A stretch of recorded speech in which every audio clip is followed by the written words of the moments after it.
Hello everyone, my name is Alisha Parveen. आज हम इस वीडियो में देखेंगे डेप्रीशिएशन की जर्नल एंट्री या जिसे हम हरास भी कहते हैं उसकी जर्नल एंट्री कैसी होती है।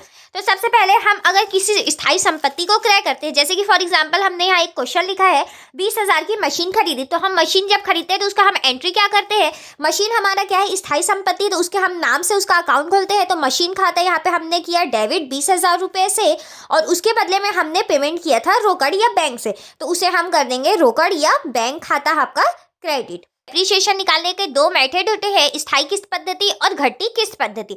स्थायी किस्त पद्धति में हम दो तरीके से निकाल सकते हैं, पहला तो परसेंटेज के हिसाब से, दर के हिसाब से, और दूसरा हमारा उसमें 3 कंडीशंस रहते हैं, उसके हिसाब से हम निकाल सकते हैं, जो कि हम आगे वीडियो में देखेंगे।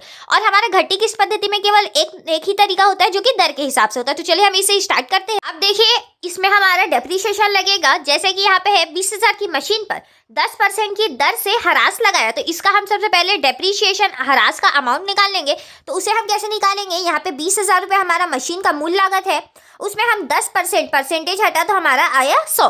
तो यहाँ पे हमारा 20,000 का 10% कितना हो जाएगा, 2,000 रुपये। तो हम डेप्रीशिएशन 2,000 रुपये उसमें लगा रहे हैं। अब हमारा एंट्री कैसा होगा, यहाँ पे तो अमाउंट डेप्रीशिएशन का निकल चुका, तो एंट्री क्या होगा, यहाँ पे हमारा हरास लग रहा है, जिसके कारण से हमारी जो मशीन है उसके वैल्यू पे कमी आ रही है। तो हमारा हरास क्या हो जाएगा, एक तरीके से व्यय हो जाएगा। तो हमने क्या पढ़ा है, व्यय और हानि में, एक्सपेंसेस और लॉस में वृद्धि को हम क्या कहते हैं, डेबिट। तो यहाँ पे हम कर देंगे हरास या डेप्रीशिएशन खाता डेबिट, जितने भी अमाउंट से इसमें डेप्रीशिएशन लग रहा है। तो यहाँ पे हमारा अमाउंट कितना आया है, 2,000 रुपये। तो हमने यहाँ पे 2,000 किया।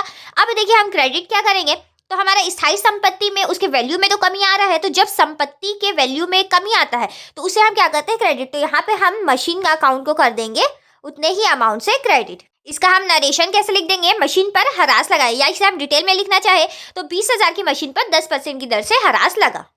तो आपने दर परसेंटेज के हिसाब से कैसे हम स्थायी किस्त पद्धति और घटती किस्त पद्धति में डेप्रीशिएशन निकाल सकते हैं वो तो आपने देख लिया। अब हम देखते हैं ये जो एक मेथड है जो केवल स्थायी किस्त पद्धति में ही यूज हो सकता है, उसे हम कैसे यूज करते हैं। तो देखिए यहाँ पे मैंने क्वेश्चन लिखा है, संपत्ति की लागत 55,500, संपत्ति का अनुमानित जीवन काल 5 वर्ष तथा संपत्ति का अवशिष्ट मूल्य 5500। तो इसका कॉस्ट हमारा 55,500 है, और संपत्ति जो है वो कितने साल यूज हो सकती है, तो यहाँ पे वो है 5 साल, और उसका अवशिष्ट मूल्य उसे लास्ट में बेचने के बाद हमें कितना प्राप्त होगा, तो 5500 रुपये। तो इस कंडीशन में हम स्थायी किस्त पद्धति से ही केवल निकाल सकते हैं, क्योंकि डेप्रीशिएशन जो इसमें एक बार आएगा वही डेप्रीशिएशन हर साल लगते हुए जाएगा, इसलिए ये कंडीशन हम केवल स्थायी किस्त पद्धति के लिए ही फॉलो करते हैं। तो इसका फॉर्मूला देखिए, डेप्रीशिएशन निकालने का क्या होता है, संपत्ति का लागत में जो अवशिष्ट मूल्य है उसे घटा देंगे, क्योंकि इतना तो हमें बेच के प्राप्त हो ही जाता है, और संपत्ति का अनुमानित जीवन काल जो रहेगा उससे हम उसे डिवाइड कर देंगे। तो यहाँ पे हमने 55,500 लागत, 5500 रुपये इसका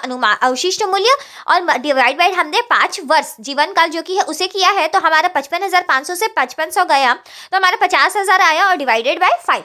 तो यहाँ पे हमारा 10,000 रुपये स्थायी किस्त पद्धति से डेप्रीशिएशन आया है, जो कि हर साल यूज होगा। यहाँ पे हमने देखे नोट भी लिखा है, ये केवल स्थायी पद्धति में इस्तेमाल होगा, ये घटती किस्त पद्धति में नहीं होता है।